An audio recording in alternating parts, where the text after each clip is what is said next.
मीरपुर नाम के शहर में तेजस अपनी पत्नी नीरू के साथ रहता था। पति पत्नी दोनों ही नौकरी करते थे। एक दिन तेजस गांव अपनी माँ के पास फोन करता है।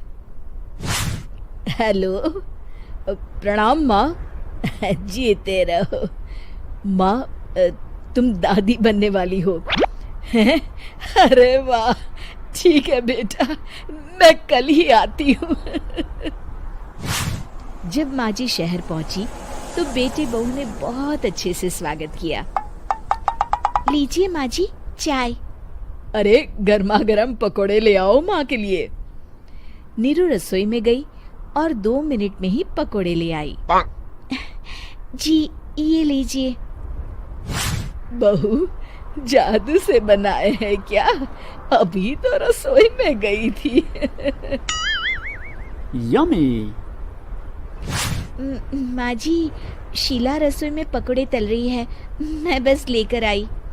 हे भगवान, मेरा धर्म भ्रष्ट कर दिया तूने। अब तो गंगा जल से शुद्धिकरण करना होगा। दूसरे दिन, माँ जी मैंने नाश्ता बना दिया है, ऑफिस जा रही हूँ।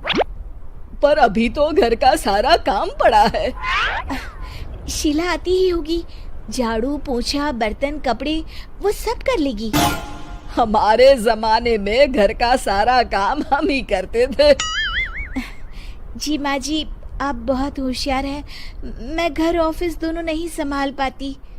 तो जरूरत क्या है घर से बाहर जाकर चाकरी करने की?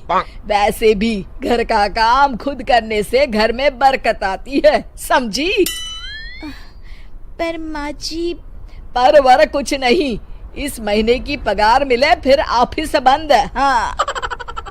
रात को नीरू तेजस से कहती है, सुनिए जी, माँ जी बोल रही थी कि मैं नौकरी छोड़ दूं। वैसे ठीक ही तो है, अभी तुम्हें आराम की जरूरत है। फिर भी आराम कहाँ, शीला को छुड़ाने के लिए बोल रही थी। तो अब 24 घंटे में इतना काम तो कर ही सकती हो। पर जॉब पसंद है मुझे, घर पर मन नहीं लगेगा। अगले दिन जब दोनों ऑफिस के लिए निकल रहे थे, मेरी तो कोई कीमत ही नहीं है इस घर में। माँ जी, आजकल महंगाई बहुत है, रहन सहन भी बदल गया है, दोनों नौकरी करते हैं तभी ठीक रहता है। अच्छा, तू कहना क्या चाहती है? मेरा बेटा तुझे बिठा के खिला नहीं सकता? तू ही इस घर का खर्च चला रही है, हैं? नहीं माँ जी, मेरा वो मतलब नहीं था। मतलब खूब समझती हूँ, ये बाल धूप में सफेद नहीं किए मैंने। हाँ। अब तो ये रोज का काम हो गया था। तेजस भी रोज की झिकझिक से परेशान हो गया था। एक दिन उसने कहा, नीरू, वैसे भी तुम्हें मैटरनिटी लीव मिलने वाली है, तो अभी से ही छुट्टी ले लो। पर क्या, मेरी सैलरी अच्छी खासी है। आखिर नीरू ने रिजाइन कर दिया। जब बच्चा हुआ तो घर में सब बहुत खुश हुए। कुछ दिनों बाद तेजस फाइल देख रहा था। क्या हुआ तेजस, कुछ परेशान लग रहे हो? हाँ, वो हमारी जितनी सेविंग्स थी वो तो हॉस्पिटल में और छठी के फंक्शन में खत्म हो गई है नीरू। और अभी वैसे मंदी चल रही है तो मैं बोल रही थी कल मुन्ना को हेपेटाइटिस का टीका लगवाना है। नीरू, क्या पोस्टपोन नहीं कर सकते? नहीं जी, बिल्कुल नहीं। अब तेजस को समझ में आ रहा था कि उससे गलती हुई है।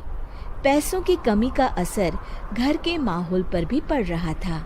अगले दिन, बेटा मेरा चश्मा और ये दवाइयाँ ले आना, पर्चा देते हुए माँ जी ने कहा।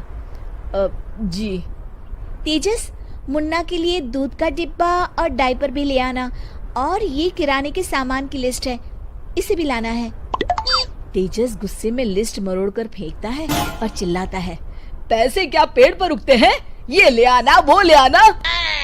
अरे पर ये जरूरत का सामान ही है। वो गुस्से में बिना कुछ कहे ऑफिस चला गया। अरे लंच तो ले जाइए। नीरू दौड़कर डिब्बा पकड़ाती है।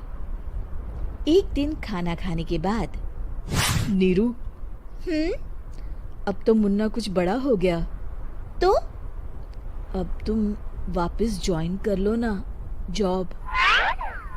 पर इस रिसेशन में जॉब मिलना बहुत मुश्किल है। ट्राई तो करो। फिर मुन्ना, माँ जी है ना, और एक फुल टाइम मेड भी लगा लेंगे। पर माँ जी, उन्हें तो पसंद नहीं।